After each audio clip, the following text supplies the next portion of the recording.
India's geopolitical landscape is rife with intricate shadow games and digital warfare, a reality brought into stark relief during and after Operation Sindoor, one of the country's most decisive responses to cross-border terrorism. While the thunder of airstrikes and ground operations shook the front lines, a parallel war was raging in cyberspace. The coordinated spread of falsehoods, manufactured photos, and digital narratives designed to undermine Indian capabilities, sow confusion, and tilt global arms deals away from New Delhi. Central to this information operations campaign were the governments of Pakistan and China, working both in tandem and independently to destabilize India's gains and manipulate global opinion in their favor. Operation Sindoor marked a doctrinal transformation for India, eschewing deep ground incursions for decisive standoff strikes using advanced Air Force platforms. This shift, accelerated by the induction of French Rafale multi-role fighters, dealt a psychological and tactical blow to both Pakistan and its traditional ally, China. The operation's success not only demonstrated Indian mastery of precision air power and real-time intelligence, but also sent ripples through the global arms market, especially as New Delhi signaled interest in further acquisitions of Rafales, next-generation fighter jets, and indigenous technologies. It was this context, a resurgent, confident Indian Air Force IAF, equipped with Western platforms, that catalyzed China's covert campaign. According to India's latest report to its parliament and congressional allies, the Chinese state initiated a multi-pronged disinformation operation aimed at derailing the Rafale's aerospace reputation, sabotaging French defense contracts in South Asia, and stoking distrust in India's strategic choices. The centerpiece, a barrage of digital content, fake social media accounts and AI-manipulated images purporting to be wreckage from Indian Rafales shot down by Chinese or Pakistani air defenses during Sindoor. The ultimate goal was clear: convince global audiences, potential buyers, and vulnerable governments that the Rafale was vulnerable, unreliable, and inferior to China's own products, notably the heavily advertised J-35 stealth fighter. These efforts began with the establishment of hundreds of bot and troll accounts across platforms ranging from Twitter X to Facebook, Instagram, and local forums in Africa and Southeast Asia. Operatives linked to Chinese government agencies and cyber units created and amplified posts alleging spectacular failures on the part of the IAF's Rafales. Fictitious narratives claimed that Chinese-built HQ-9B and Pakistani LY-80 air defense missiles had destroyed up to 6 Rafale jets during the initial Sindoor wave, despite zero evidence and no confirmation from either side. The images circulated showed smoldering debris, tail fins emblazoned with French insignia, and serial numbers supposedly matching the IAF.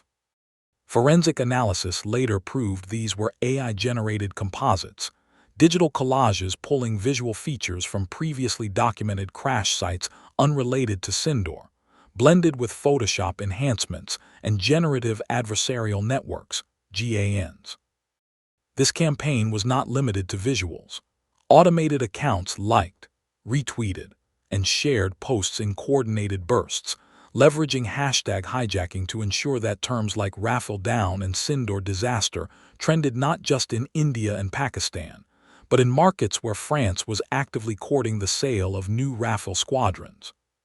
Simultaneously, seemingly authentic, local news outlets in Bangladesh, Sri Lanka, and Kenya published op-eds citing these fake images, referencing anonymous eyewitnesses or supposedly legitimate third-party defense analysts, all traced back to the network of disinformation seeded out of China's own military press and technical university system.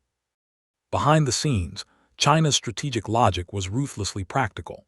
Beijing was in the advanced stages of pitching its new FC-31J-35 stealth fighter, which shares DNA with the fifth-generation carrier-based designs, to several international partners. India's highly publicized success with Rafales threatened to tip future contracts, diplomatic influence, and regional power projection away from Chinese arms. Undermining the Rafales brand provided twofold benefits: hamstring France's sales momentum and raised the appeal of the J-35, framed as both cheaper and combat-proven. The operation included targeted advertising, paid campaigns in defense trade magazines, and shadow outreach to lobbyists, pushing the narrative that Chinese fighters were now the region's gold standard. Pakistan played a critical supporting role. The ISI, working in concert with the Pakistan Army's media wing, repurposed and further exaggerated Chinese claims. Pakistani military-affiliated accounts and patriotic influencer networks generated Urdu and English-language content showcasing the supposed destruction of Indian fighters, even faking radio intercepts and battle damage assessment documents. These were pushed into Indian audiences to undermine morale and public trust in military procurement. Some accounts went so far as to allege that downed Rafales had been recovered from crash sites along the line of control, LOC, and that Pakistani engineers were already reverse engineering their stealth and avionics systems, a claim denied and ridiculed by every credible observer. The technical sophistication of this campaign cannot be underestimated. AI-generated imagery was paired with deepfake video clips, scripted news interviews featuring synthetic voices, and CGI overlays to mimic cockpit footage. For India, the threat was not just the spread of lies, but the global erosion of trust in its procurement decisions. Evidence suggests that these disinformation efforts had limited success among knowledgeable defense experts and governments.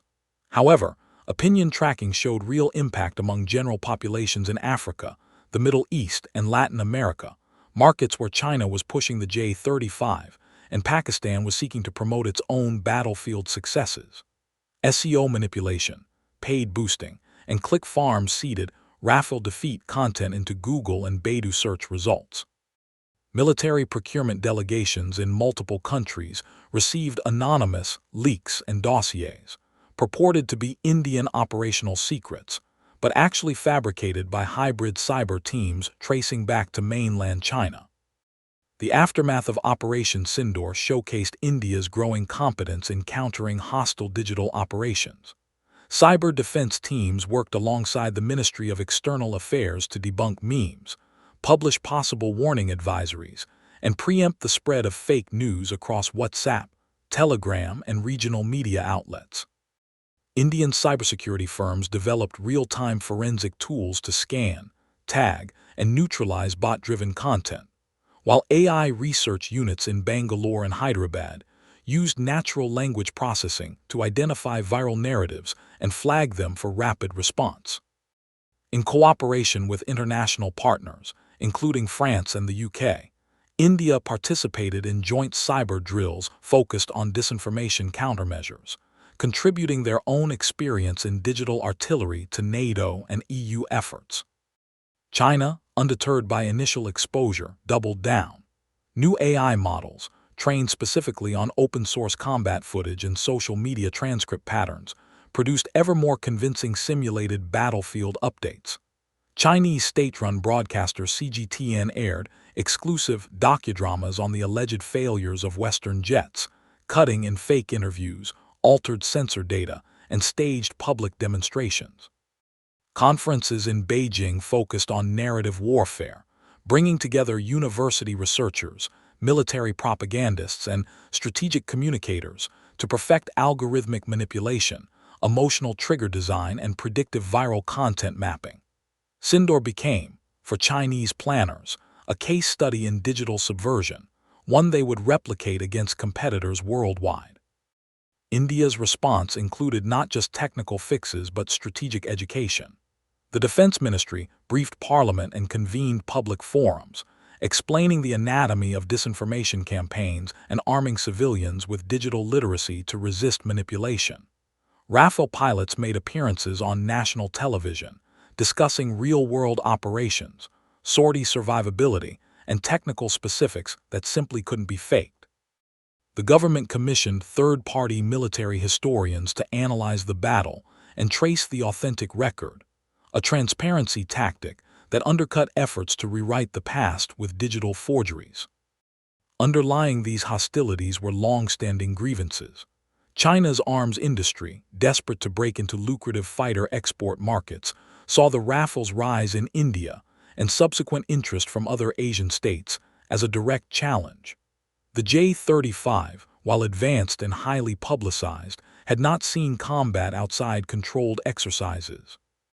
Rafale's deployment and visible resilience during Sindoor put pressure on Chinese manufacturers to accelerate their own foreign sales and prove battlefield credibility by any means necessary. By elevating false claims and casting doubt on the Rafale, China hoped to create an echo chamber where global buyers questioned the wisdom of purchasing Western or Indian-backed technology. Operation Sindoor will be remembered not only for its tactical and operational achievements, but for the sharp turning point it marked in information warfare.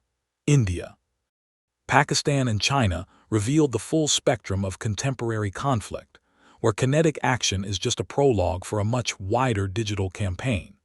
The success of India's Air Force, backed by French engineering and homegrown counter-disinformation capability, set the bar for future engagements where truth itself becomes another front in battle.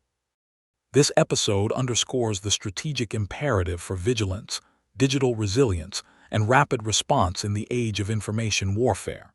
As India pursues further aerospace acquisition, indigenous fighter advancements, and expanded joint operations, the lessons of Operation Sindoor will echo. Technology alone is not enough. Victory and reputation increasingly depend on the ability to defend against coordinated disinformation, and to project the truth faster, louder, and with uncompromising clarity across the digital battlefield.